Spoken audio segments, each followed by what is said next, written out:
I have a funny story because I'm a tattoo artist for already 10 years, and I've been staying with people for hours and hours during pain.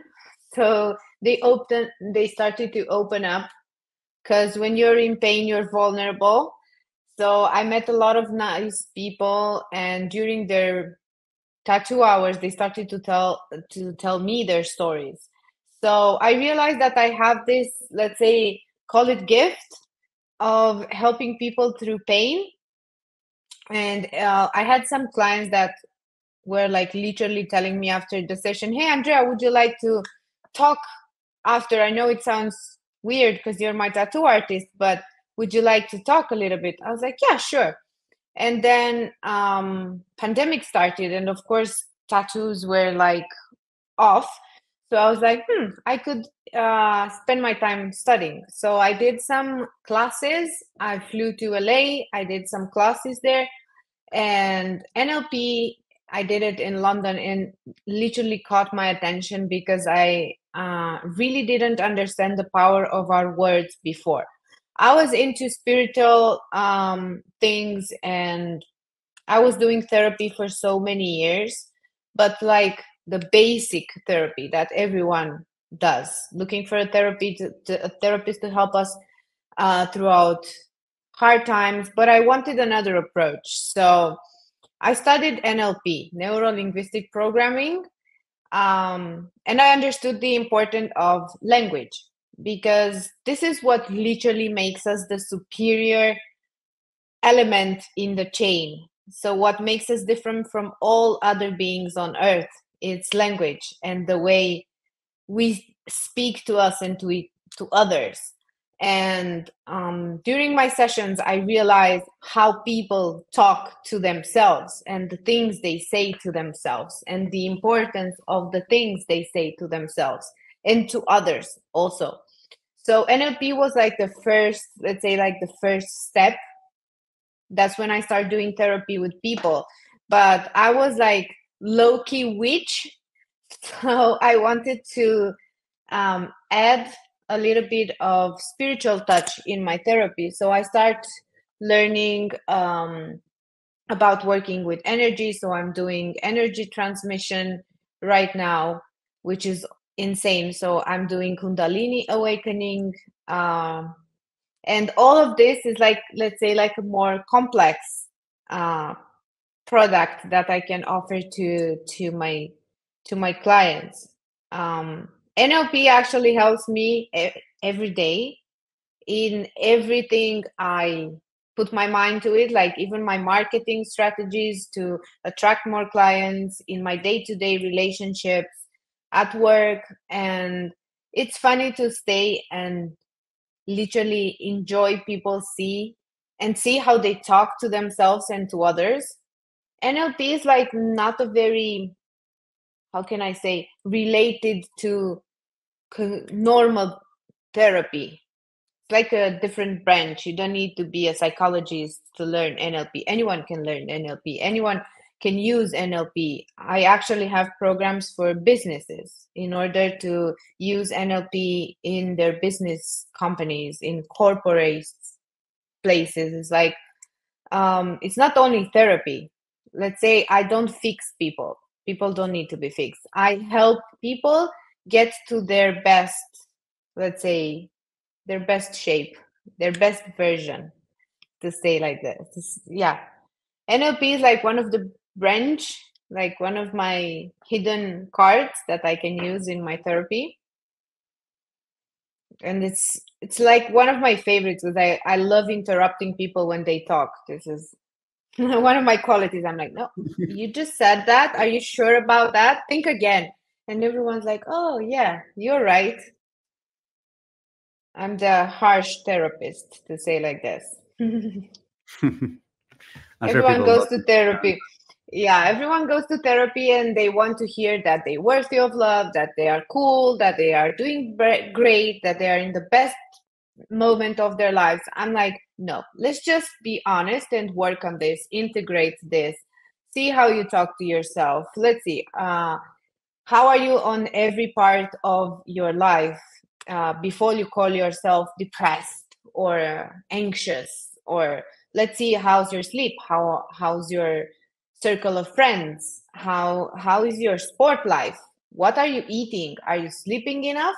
And then we can talk about being anxious or having depression, which is like the disease of our generation. Yeah, it's facts. Like a lot of people don't really have that order or structure in their lives, and that's probably why they have all that anxiety. But I mean, you mentioned NLP a lot, and this is something I want to get to because there's going to be some people that don't know what NLP is. But what exactly is NLP, and what's kind of like a NL- simple way to put it for people? NLP is Neurolinguistic Programming. So the way we use our linguistic abilities, so the way we speak, interacts a lot with our life, interacts a lot with what we're going through. So just by switching a little bit the way we talk to ourselves and the way we talk to others, we can literally change the quality of our lives. We can literally create new neural paths and different images of a situation or an issue in our mind just by switching to another point of view, linguistical talking. So when we refer to NLP, what I do is I help people um, have a different approach to the situation that they're in. As an example, I always ask people at the beginning of the session, hello, what do you need your therapist to know today? And people, I'm just giving you an example, nobody at work likes me. And I was like, nobody? There's like no person in the office that likes you. And then there's a switch, you can see even their face gets symmetrical and there's a different mood. And there's like, there is this girl that works in I don't know, Bill's, that really brings me coffee in the morning and says hello. And she's really kind to me. And then all of a sudden their face is brighter, their mood is better. I'm like, you see, nobody is a very big word. We are using a lot of harsh words on ourselves, on the situation that we're in. And this is like what makes the issue or the problem or the situation way bigger than it is. So I'm trying to help people by teaching them how to use their language in their favor. So this is basically what NLP does. And studies shown that you can literally change the brain using language. That's why I think that is also the base of what everyone talks right now about manifestation. Affirmations, everyone wants to manifest, and everyone looking in the mirror and say, I'm abundance, this is NLP, this is pure NLP. So you're just basically teaching your brain to believe something that you say. And spiritually wise, there's thought, then there's word, and then there's writing. So everyone has a different power and a different vibration. Every time we speak, there's energy coming out and there's vibration. And when you say good things, there's a higher vibration. I don't know if you ever saw the documentary about water, about the doctor that talked to the 3 cups of water, telling it, you're beautiful, thank you so much for your power. Then to another one said nothing, simply ignore it. And then to the third, it said bad words. And the power of good words literally changed the chemistry of the water. And the chemistry of the water that heard bad thoughts literally was bad. It had smell, it had a different color.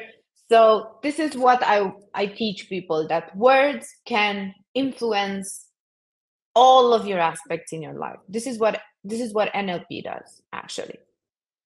Creating structures through new structures through language. And so what do you think like words come from? Like where do they stem from? Because there has to be a certain point to where maybe a certain feeling arises within somebody and then they, think in a certain way. Or do you think like maybe there's a correlation between like the things that people think and their feelings, or is there a tie between those two? Or like what is your I in general on just words and where they come from? I think everyone talks from experience. You can't talk about the feeling only when you've felt it. So everyone has their own perspective, and it comes from experience. That's why I also tell people you don't know what happened to the other person, or you can't feel what other person feels. That's why advice, it's not that good. When people give advice, uh, it's better called support or solution. Advice is somewhere that it can't go wrong. It can go wrong because talking about something that you never experience, you don't know. So expressing your language through language about something that you never experienced, that never had any power over your body, over your mind, aren't facts. And I think that words come as response to a situation. Either it's a good thing, either it's a bad thing. We can talk saying good words, we can talk saying bad words. Everything comes from ex trauma or memories, good memories, bad memories. I think words are the first thing, let's say first tool that connects us to the world. This is how we put names to things, names to people, names to objects, names to feelings. Nobody, I don't know where and how far words came to say, like, who even called the phone, or it's like mom or we don't know yet. I don't know, at least. So I think that this is our first contact with reality, language. Through language, you can define things. It's either emotions, it's either stuff around you. The first thing you say that creates emotion is mom or dad. So you literally recognize someone. You put a name on that person. That person for your whole life, it's gonna be the way you named it. It's mom or dad or whatever word you say when you first learn how to talk. And everyone's very concerned about language in the beginning. We have to make this kid talk. It's very important for him to talk. And people get super like, oh my God, they have like 1 year and something, they don't say any words. So it's very important for us to communicate to each other because language is connection.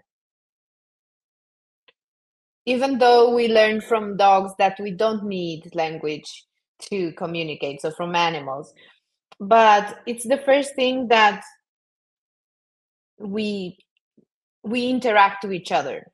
So people need to learn how to talk first. It's one of the, you learn how to walk, eat, breathe, blah blah blah, but the first thing that people want to teach you is to talk, and they tell you stuff. So basically you don't get your own language, you don't get your own someone teaches you how to talk. This is interesting. So you learn words from people who already know them. What if I want to call something in my way? I don't know, like kids, when they don't know how to talk, they say things in their way and everyone laughs. They need us to talk in a certain way. This is, I think, my job. My job is to teach people not to talk in a specific way, but in a healthy way to themselves. They can tell anything they want to themselves, imaginary or not, it doesn't matter, but to be in a very positive way, to say like this. I don't know if it makes sense. Yeah, it makes sense. I want to go back to like your memories too of like being in a tattoo shop and being with people and seeing their like, you could say what they say to themselves and stuff like that. Like, what's some memorable examples of like some of the programming you can see in people when you're, when they're sharing with you all these kind of things that's going on with them? It's funny because something that it's really as a pattern is the fact that people are very vulnerable during pain, and they want to help themselves. Let me take this out. Yeah. They want to help themselves by saying good stuff to themselves, like, oh my God, be strong, be strong, be strong. So this is something that I truly see in people when they are in pain. And what I've seen in my 10 years of tattoo artist is that people try to encourage themselves. And this is an interesting question that I put to my clients is like, are you doing this every day to yourself? So when you're in traffic and you're so pissed that you are late, are you encouraging yourself like, you're fine, be calm, you're gonna make it. At least you're gonna make it safe. You don't need to rush. You're in the good moment. And they say like, no, no. Why you do it only when it's like pressure or pain, like in critical situations? Okay, you can do it. Breathe. I'm like, are you breathing every single day? Like, do you take your time to breathe? Do you really, really believe in what you say to yourself right now during pain? And they are thinking, and I'm like, I don't do it that often. So this is something that I see as a pattern in people, that during pain, physical pain at least, they have a better communication to themselves. Unfortunately, our generation doesn't do changes in good moments.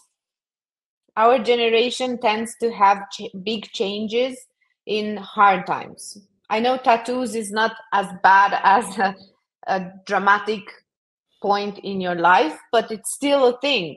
It's still a physical pain, and it's a psychological pain because you can stop it at any time. You just decide not to. So you need to be there as a team with your mind and help. Like, okay, we can do this. We can go through this. And also what I saw during my tattoo session is that people tend to be more open. So pain kind of like connects people. When you tell people, let's talk about love, people will start telling you about heartbreak. If you when you tell people, let's I don't know, let's talk about time or death, people will start telling you about the times when they lost someone. So bad experience connects people. This is what I learned in my years of tattoo, that when people have like 10 to, I don't know, half an hour tattoos, they are like super happy. We don't have time to connect in a deep way. But when I have like 10 hours of tattoos, people start telling their stories. They get curious about my story. How did I start it? How did I end up doing this? And they start telling you like, I would like to know more about, or I'm curious about, or tell me something nice or interesting so I can focus in some other thing. So this was for me like, so if you learned something or listen to something nice, your pain is easier and your life experience gets easier, and you don't have to be into tattoo pain. This is like normal day to day.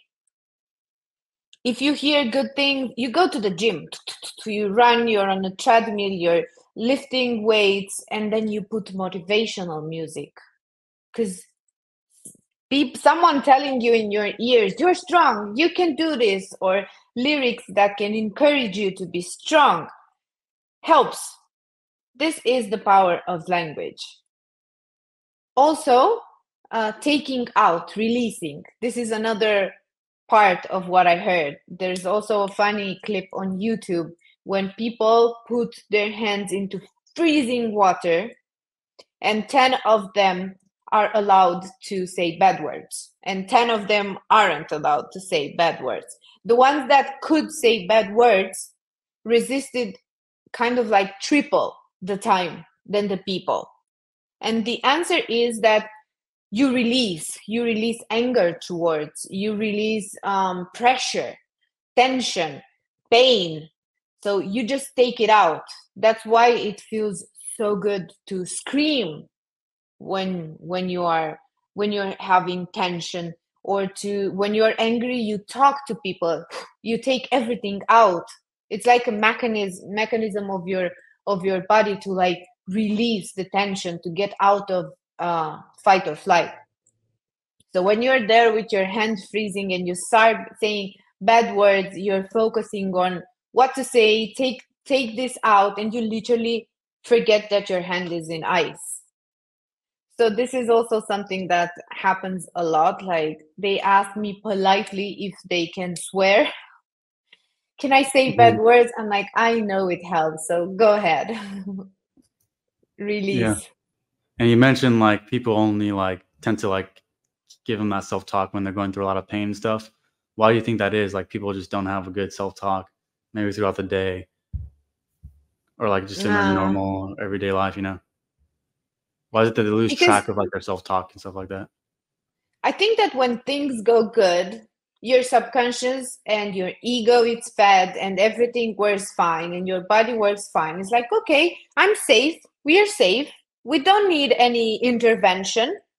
It looks like what we are doing, it's already working. We're good. We're in the safe zone. We are in the bubble. We're in the comfort zone.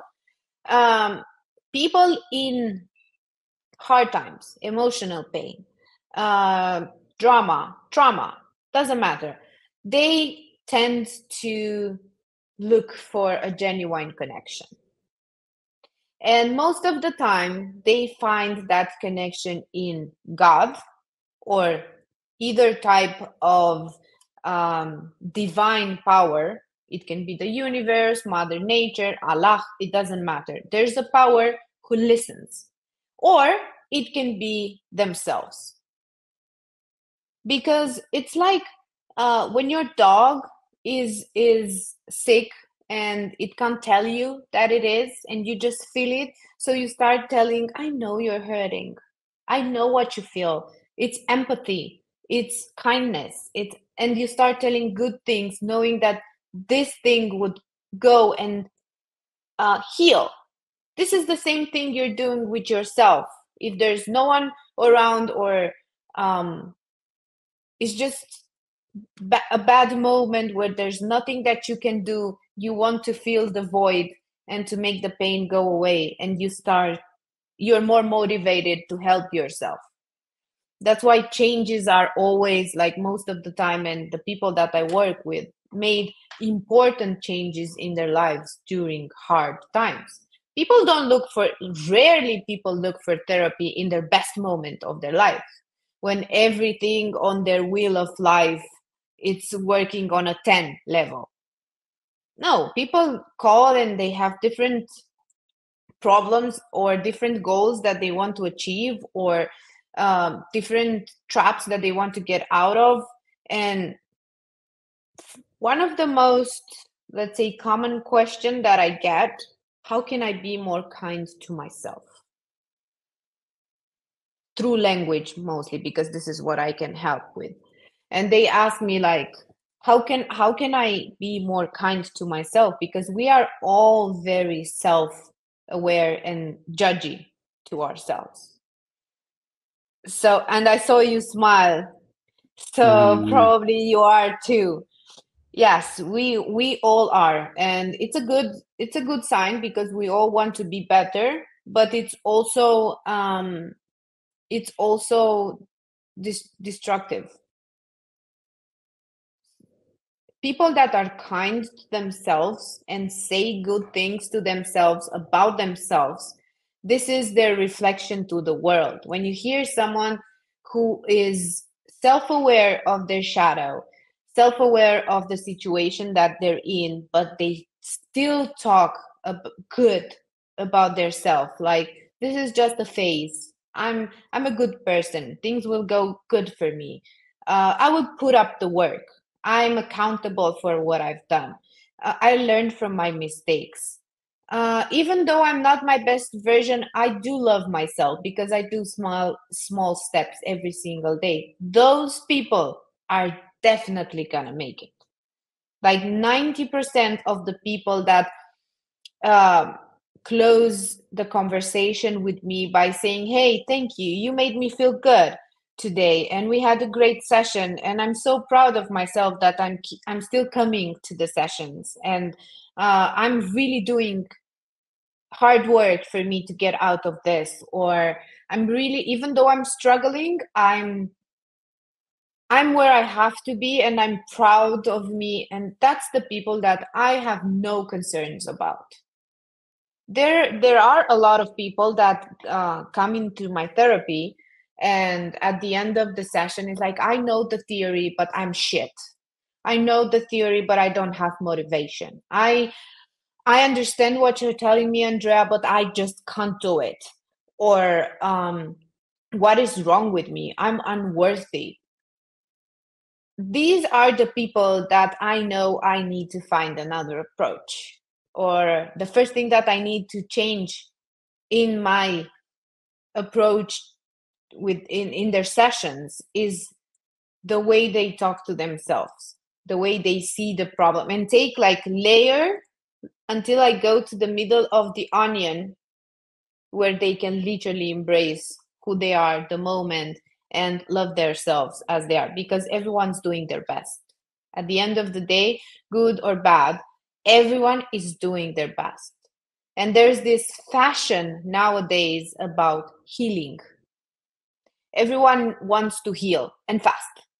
We don't have patience. Our relationship with time is bad. We are living in a movement place where you see on Instagram that a girl lost, I don't know how many pounds in 3 weeks, and you want to do it fast. Someone changed their whole lives in 3 months, and you are in 6 months pain already, and you want to like make it fast. Everyone wants to have it fast. But I always tell to people that I don't do healing. I do integration, because whoever is gonna promise you that you gonna heal or that they're gonna fix some things, that's bullshit. Because as you have love, empathy, kindness, you also have envy, anger, um, and other bad qualities. You will never get rid of them. That's it.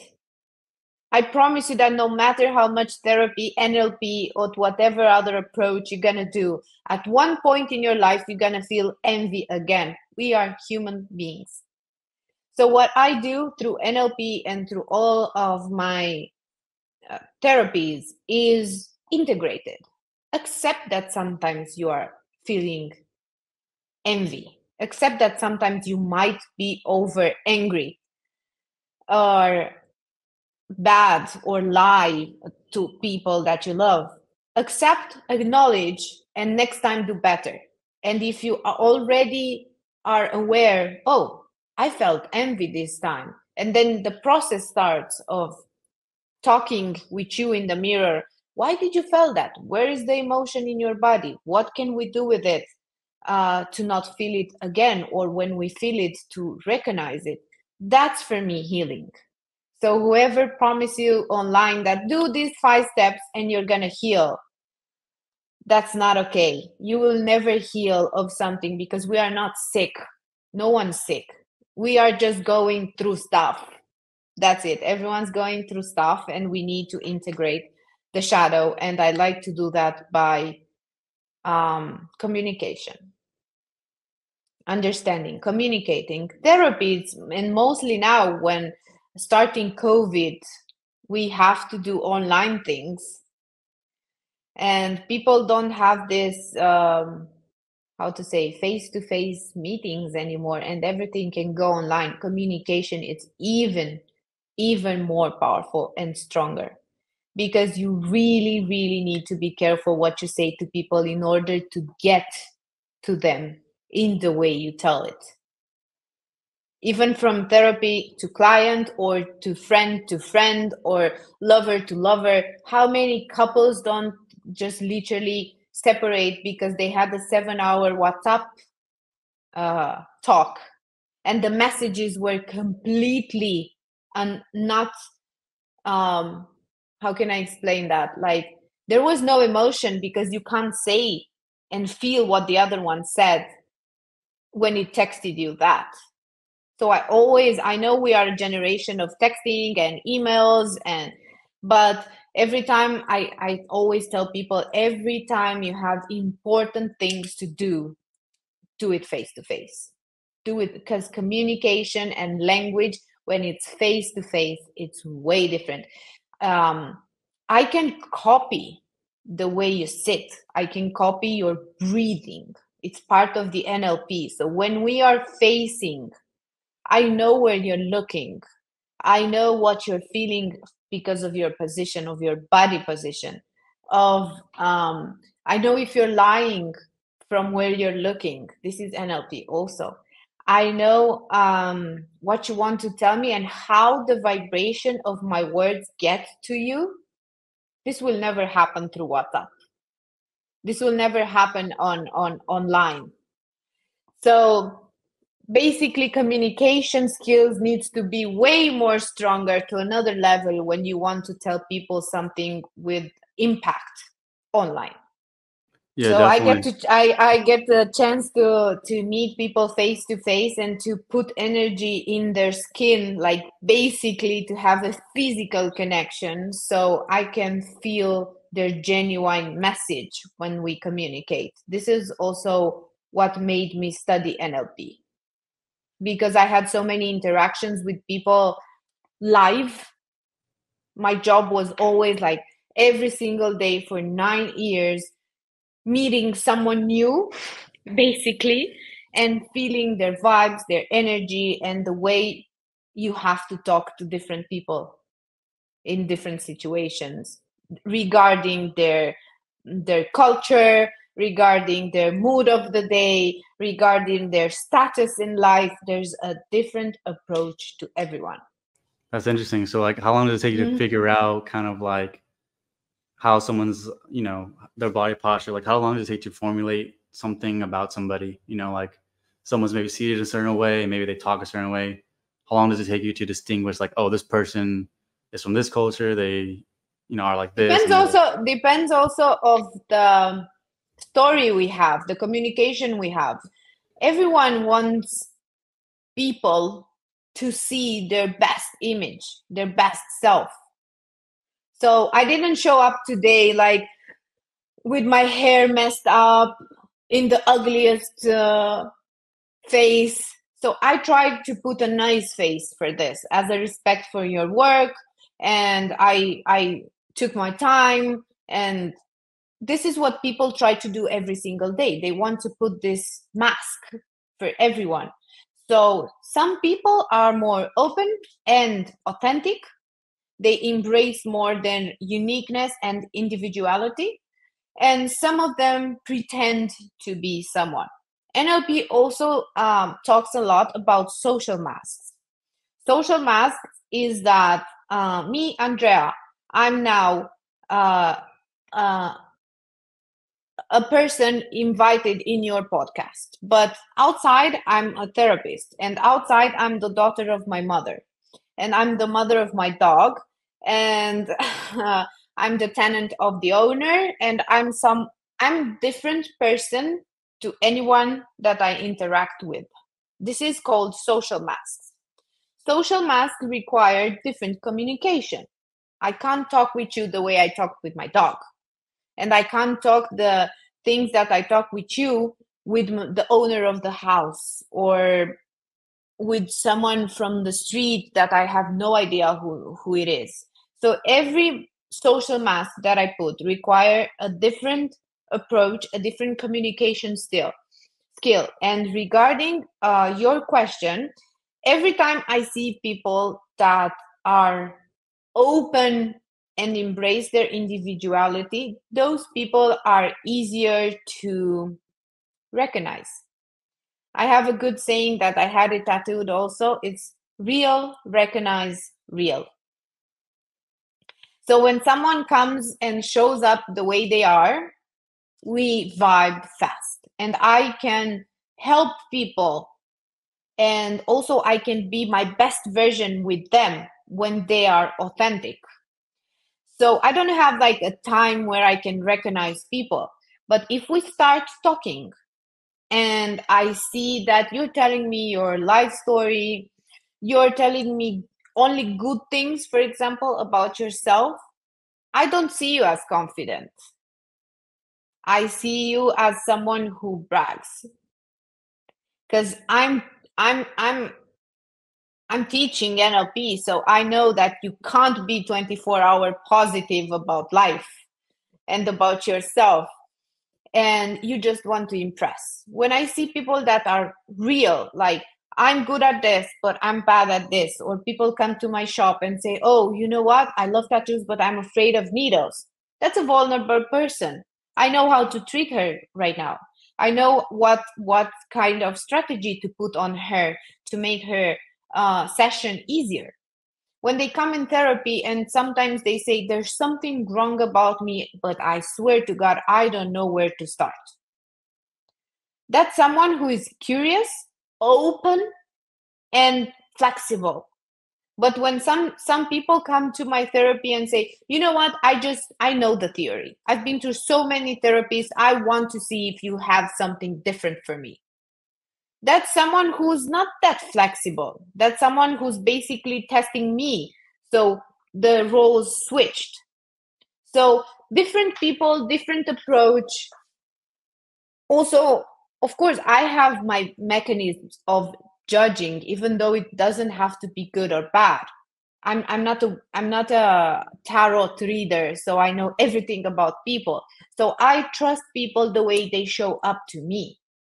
And then from what they show up and what they want to tell me and what they want to discover and how curious they are, how open they are, this is when I start like making a strategy and trying to help them with the tools that they are giving me. Also, everything through communication, through body language, through the way they listen. It's very interesting. I see people there are 3 levels of listening, 1, 2, and 3. Some people just listen to respond. That's level 1. So they are completely in their mind. You're just an action for them to talk, a trigger for them to talk. Then there is level 2, people who listen and look you in the eye. And there's level 3, people who listen, look, and use all their senses to engage in the conversation. So people who are aware of your environment, of your body position, people that copy your movements, people that try to mirror your breathing, people who really, really listen. When I see people that's when conversation flows. When people listen, when they're at least level 2. So if you paid me to tell you stuff, shut up and listen. If you want, and I'm asking a lot of questions at the beginning of my sessions in order to have the best cooperation with people. So, okay, you're crying. You just opened our session and you're crying. What do you want from me? Solution or support? Because if you want support, we're girls. I've been through that. Let's talk about it. And we have a different approach, a more personal. They find in me the friend that probably doesn't listen to them. If you want solution, then you just have to know that your therapist is going to tell you also bad stuff. It's going to take out the shadow. Then I'm telling them, like, do you want me to agree with everything you say, or do you want me to stop the conversation when I consider that you're going nuts? There are a lot of I have the opportunity of asking my clients what do they want from me, because each person is unique, and they carry their own emotional luggage, and they have their own routine, and they are used to some type of interaction. And as I don't have only Romanians or Spanish or people, we have different cultures, we have different approach, probably we have different humor. With some people, I'm very strict, I don't smile, I don't I'm very professional. With some of them, they become friends, and then my language, in my communication, I introduce babe, I introduce the word love, I introduce the word honey, so that makes them feel a little bit of connection. So basically, at the bottom of my work, it's always language, the way you speak to people and the way they speak with you. I listen in level 3 like mostly all of the time, because I need to take information. In our first session, I just listen. I just listen.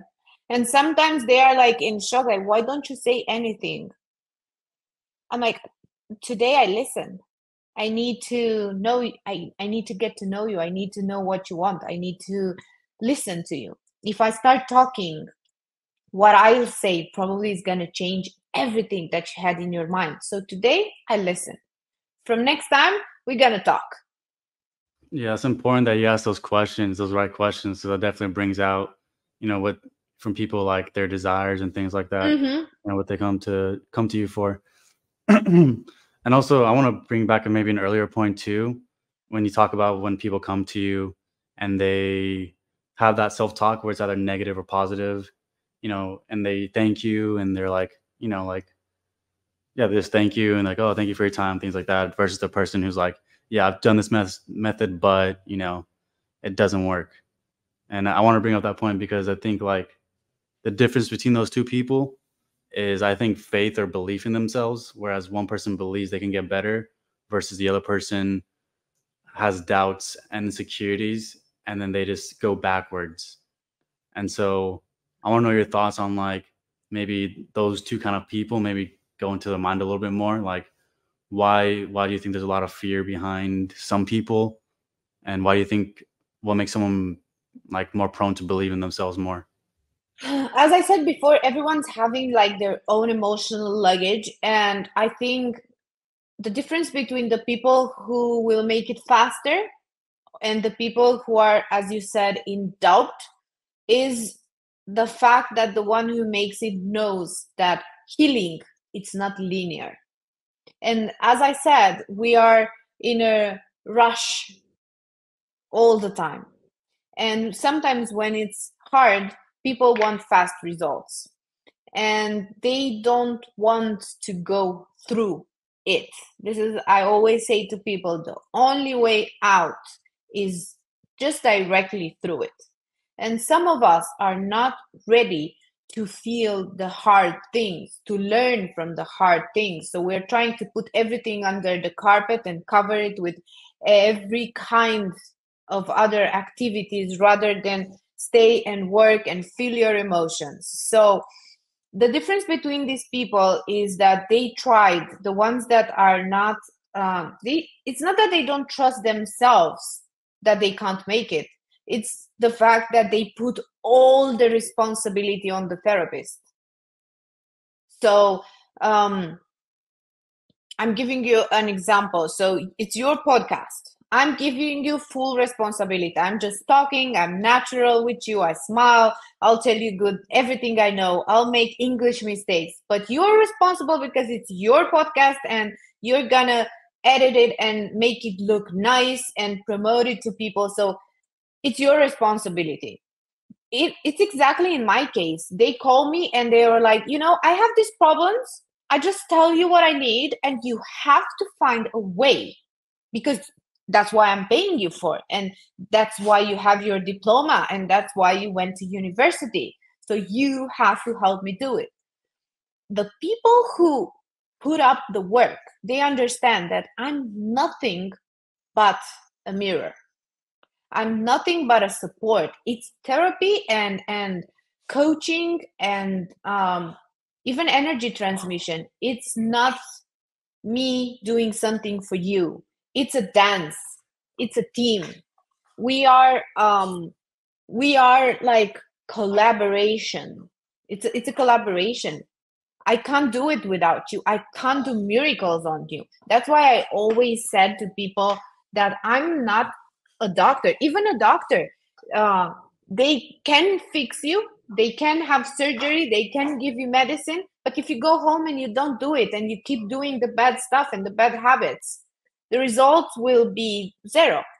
This is the same with people that come to me. And as you asked, the difference between people who believe in themselves and people who don't, it's easier to put responsibility on other people, even when it's good things or bad things.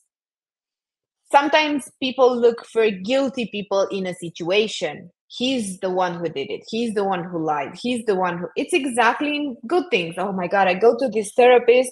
I hope she's going to help me, and I hope she's going to tell me something new, or I hope she's going to have a new technique other than what I tried already. And I'm like, nope, the theory is the same. Let's see, how can I help you to do the job? How can I motivate you to believe in yourself? I can correct you during 1 hour. So when you talk to me, I can stop and say, not, for example, I will never lose weight. And I'm like, nope, stop. You haven't lost weight yet. Okay, go on. And then they say, okay, I haven't lost weight yet. So they start changing the way they talk. But this is for an hour. And then they go in their office and say like, oh, fuck, I just had a croissant with chocolate and I will never, ever lost weight. And the brain says like, oh, she will never lose weight. And that becomes a very, very powerful information in her brain and in her ego. And the ego's mission is to keep her safe. And every time she will try to lose weight, the ego will say like, no, let's keep you comfortable. You said you will never lose weight. Just better go to the fridge and drink and eat. So I can't control what people do outside of our meetings. The difference between the ones that make it faster, because in the end, if someone wants to do better, we all have the tools that we need. It's the work you put up. It's the moment you show up for yourself. It's the hard moments when you are aware of where you are and what you can do to feel better. And the moment where you stay there and it's like, okay, I give myself 2 fucking hours to cry every single week. I always tell people, please give yourself 2 hours a week to cry. Put it in your calendar. Crying time. You'll see that when you need to cry about something, you can think, oh, I have Tuesday a crying session. And it's funny. And then on Tuesday, you just take those 2 hours and nobody can judge you. And you just cry for whatever reason. It's either hormonal emotions, it's either grief, it can be whatever. And you will need those 2 hours. Everyone needs those 2 hours a week to cry. The difference between the ones that get to their best version faster is the ones that are curious to try. First of all, it's like, she's crazy. She tells me to cry 2 hours a week. But what if I try at least 1 week? And they just close everything and I'm like, oh, I need to cry right now. So how can I cry? And that's the moment when you think about your problems. Oh, I ruined that relationship with my mom. So let me cry. But why? And then there's this self-talk with you and it's just you and the mirror or a journal. And so that's curiosity. Then it's motivation. I know sometimes it's hard. It's easy to give advice to people. Let's be honest. Sometimes me as a therapist, I'm a 32-year-old. I have drama in my life. I have burnout. I have fake friends. I have ruined relationships. So I'm not perfect. And it's easier for me to tell someone in front of me, like, you're doing great. You have to go and let the sun see you every single day for like 10 minutes at least. Please try to drink your coffee 2 hours after you woke up. Please go into the mirror and tell your inner child that you love her. There are days where this don't work for me also. So we have good days and bad days. And the difference from the ones that make it faster is the motivation. People do it when there's shit moments, where you feel like you want to die. That's when you go outside and you take some sun, and in 10 minutes you feel better. Or that's when you go and see a picture of your inner child and you say, forgive me, or I love you. I'm going to make you freaking happy. I promise. And the third thing is about how bad you are. People, when they hit rock bottom, I'm one of them. If you tell them to drink the water from their dog's ball, or if you tell, I have this magic pill, you don't see it, I see it. Do you take it? They will say yes, with their whole heart. That's because they hit rock bottom. Sometimes the cases that I have the most success, it's people who are desperate, who are hungry of love, who are hungry of success, who are like specific goals, or when there's nothing to lose. People with good lives, but tiny problems, don't have the same motivation with someone that was suicidal 2 months ago. And the fourth and the most important thing for me, people who succeed are the people who know what they want. Every first session that I have with people, I ask them, how is Andrea when she is the happiest version of herself? What does she do? Where is she located? How does she look? Who is next to her? How is she feeling? How much is she earning? What does she own? Most of the time, people say, oh, I don't know. I never thought about it. I just want to be happy. Okay, but let's see. Like, what does happiness mean for you? So don't answer to me right now. Go home, write on a piece of paper who you are when you are the best version, the happiest version of yourself in this life. That's the person who's gonna make it. That's the person who has a champion mentality, because once you get a taste of what it is there, you know exactly for what you're working. You know that you're working a 9-to-5 job, and you know that at the end of the month you have a check of $5,000. That's your motivation.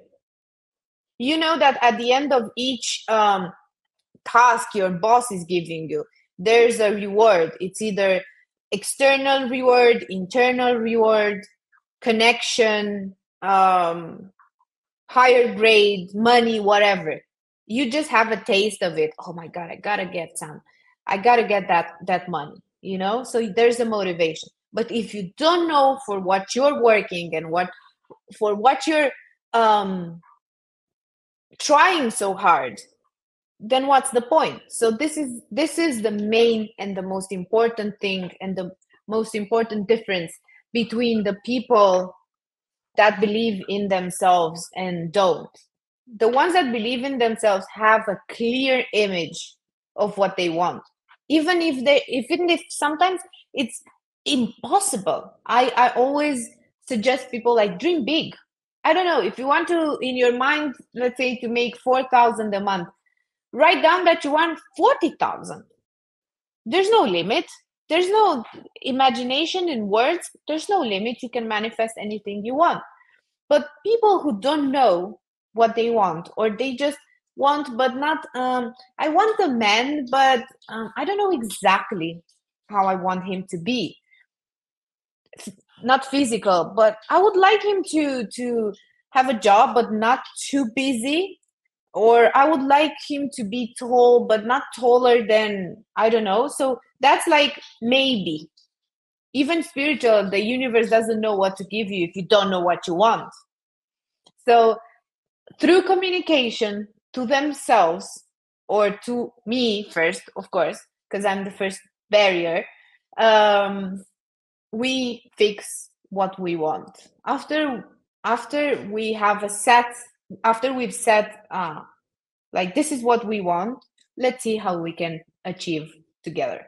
Let's see what we can do so you can get there, so you can get to this.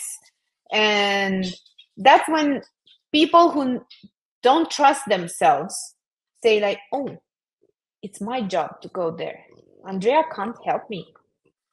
I mean, she can help me with motivation and ambition and a few like advice and 1 hour, but I have to do it by myself.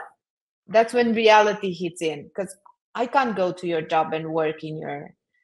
So that's basically the moment where language makes the difference, and people hit reality and they're like, oh, I have to do it by myself. There's no one that can save me. There's no fairy tale. There's even God. When they pray to God, I always tell people, pray to God to give you the tools you need in order for you to get there. Don't tell God to send you there, because otherwise you're going to lose the pleasure of the journey. And everything is through communication. Even communication with God, it's NLP, it's prayer. It's the moment you tell God what you want. Some do it better, some do it wrong, but they tell words, they tell to God, please God, give me help. And they're like, oh, so I need help. What can I do for my health? What are the things that I can improve in order to have health? What I ask for God, because there's no guy on a chair upstairs in the sky that probably today is in the mood of making your dreams come true. Probably today is busy with a TV show and he's not going to give you what you need. It's not working like that. So it all goes back to every one of us. It all goes back to what we tell to ourselves, to what we tend to transform words into action, because that's like the last point to say like this of NLP, transforming what you say in what you do. Yeah, and coming to sorry. Jeez. Okay, so coming to a close here.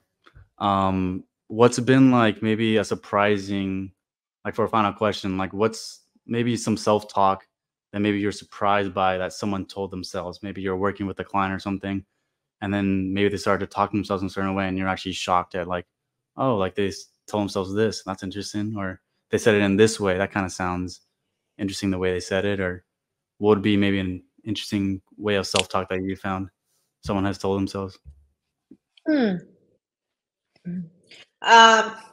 Shocking, I don't know, because I have people who really dissociate, so they talk like they're not themselves. But I remember I had someone who was an ex-pirate, actually was a man that his whole life lived on a boat. And when you live on water, you're a loner. So he literally started talking to himself like he was his best friend, his companion, to say like this. And he was telling me like, I felt so lonely. He was doing the transatlantic, so that's basically 1.5 months with no one, with seeing not even land, just water, and you can go crazy. So basically he started talking to himself, and the person that was responding, he was telling me that it was not the voice in his head. And that was really interesting, because I always ask people like, do you believe the voice is in your head?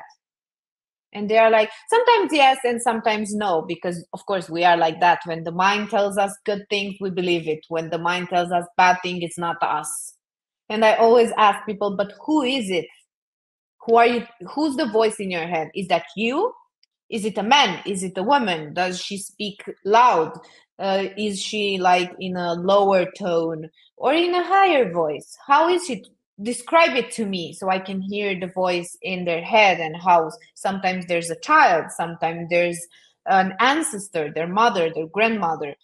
Sometimes it's not them. People dissociate a lot. And this man said, like, it had the voice of someone I've never met in my life, but it was my best friend. And that was insane for me to hear, because uh, you can definitely put that into schizophrenia when you hear people that you don't recognize the voices in your head. But fortunately, this man had good thoughts and not bad, destructive thoughts. So the voice in his head was his best friend, who was with him for like 10 years on the sea. And he even put him a name. And I think that's the advice that we have to give to people, that make the voices in your head your best friend. I like that. Yeah. So, where can people find you? Sorry, people Where can can find people me find you? Yeah. on Instagram. They can find me on TikTok with the same name, Evolve with Andrea. I have my website that I give people a lot of free stuff. I can settle online appointments or wherever in Barcelona. Way too far from you, but hopefully when you wanna visit, we can talk. That's my job. I talk with people. For Thank you sure. Yeah. so much. Thank you so much for inviting me. Thank you. No, I You're appreciate it. doing a great job through communication. You're communicating to the world powerful information, and I think we need more of that. I appreciate it. Well, you're part of it. So, yeah. Thank you. I can't wait to have it.